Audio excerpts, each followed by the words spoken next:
When I got the call that they wanted me for this movie, and it was Sarah Jessica Parker, and then it's Greg Kinnear and Pierce Brosnan and Christina Hendricks, I was so excited. I mean, it's everything I've ever wanted. You know, at the time I was shooting, I just wrapped an NBC show, and I was on my way to go out to do The Daily Show with Jon Stewart, because I was still doing that and still am, and then get this call, and I remember I was driving onto the lot at Sony to go meet with a producer on this other movie, and I'm like, I can't. I mean, I still get excited when they let me drive onto the lot. I'm like, you guys, this is amazing. I'm like, I can't. I'm like, oh, I just think like they don't know I'm not supposed to be here. I'm like, oh, hello, Mr. Warner. Tell your brother I said hello.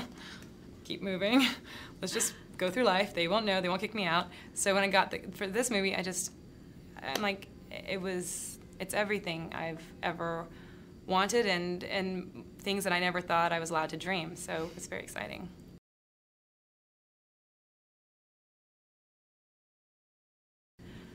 At the core, I think the film is about women, present day, at the core, I think the film is about women right now, today, in this world that we live in, realizing that they can have it all, and trying to figure out what all they want. Everyone is different, and finding out, like, it's all different for every single person. What you want is going to be different than what somebody else wants. And there's a core to the movie that I personally really love, which is that two women can be completely different. Like, Sarah Jessica's character and my character are completely different, yet we are very supportive of each other, and we are there together, and we're friends. And two women can be completely different and be friends. And I do not subscribe to the antiquated notion that women are catty and don't like each other, and that I know people think there's a common, I only know this because people ask me all the time, that they think that I have mostly guy friends, and I correct them and say most of my friends are girls. And I will go on record and say that any girl who tells you that she can't be friends with guys, and I'll go on record and say that any girl who says that she can't be friends with girls and only has guy friends, that's the girl who is probably sleeping with your boyfriend right now.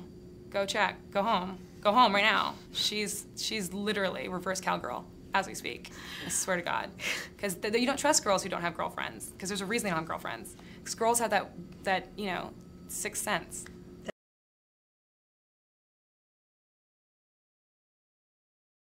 Momo is right out of Harvard, whip smart, looks at Kate Reddy like, okay, well, if that's what kids do to you. I don't want kids at all. Why would I ever want that at all?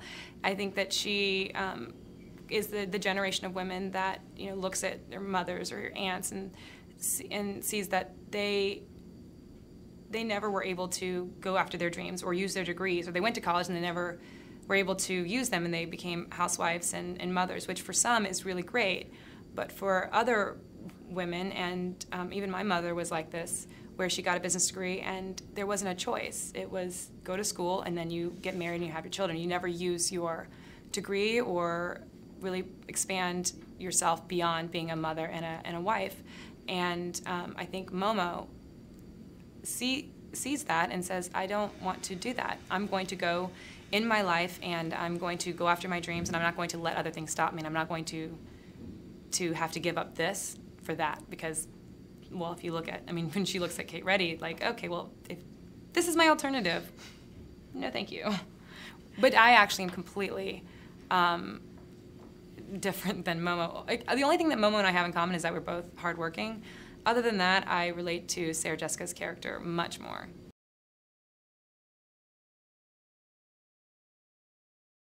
Well, it was exciting because my hair was always long, and I felt that Momo would have short, aerodynamic hair that was just like, this is the easiest for me to wear my hair and still look professional and still be feminine in some sort of way. Like, I felt like that's what Momo was thinking.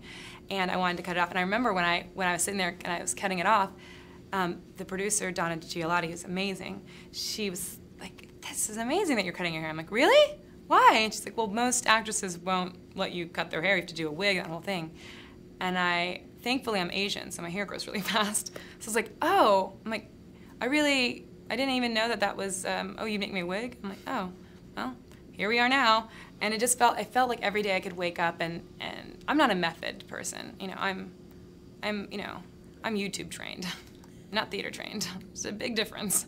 But it feels like when you come to set and they put you in your clothes and they do your hair, it felt like something I really needed to feel. And I liked it. I like it short. I kind of miss it long, but.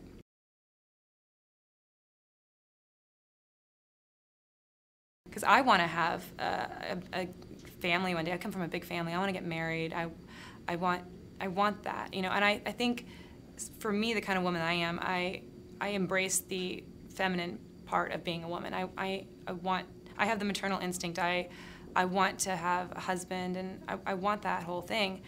But I also love what I'm doing now, and I also know that what I'm doing is helping me become a better mother and wife, and these opportunities, and the fact that when I walked onto this set and rehearsed with Sarah Jessica for the first day and just thought, oh my gosh, I can't believe this. Like, I want to go back to the, you know, to the 8-year-old girl that was me before, thinking that I couldn't ever do this or that I wasn't allowed to do it, and say like, hey, it's actually going to work out. And that gives me hope, and that gives me a sense of reality in making your dreams come true.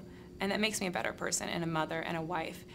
And one day I have to, and I've actually been dealing with this lately, not because of the movie actually, which is funny, that's all coming at the same time. It's just the time of my life I'm in where people ask me a lot, do you think you can have it all? And I just realized the other night, it was just 2 days ago, when I realized you can have it all. It just depends on what all you want. And sometimes you have to adjust your dreams. And it's, you know, you only have so much time in your day. That is one thing you cannot negotiate. It doesn't work. Unless someone has some kind of time machine capsule, which then let's be best friends, because I would love to go for a ride. But you have to determine what it is you want. And once you determine that, then you can, you know, start to really live a full life, but never really giving up anything.